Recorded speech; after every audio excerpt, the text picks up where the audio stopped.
كده هي وصلت لحد كده ظبط الحبار. يا نهار اسود، اما اروح بسرعه اقول لابو محمد انا ماليش دعوه بالحوار ده، انا في الحوار ده انا عايز.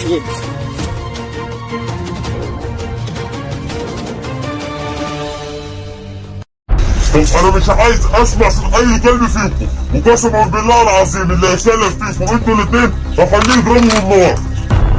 اكيد طبعا ما حدش هيتكلم، هو في حد هيتكلم وانت موجود؟ بس يعني مالوش لزوم الاستراحه اللي انت ماسكه ده. ما تخلص يا حيوان انت.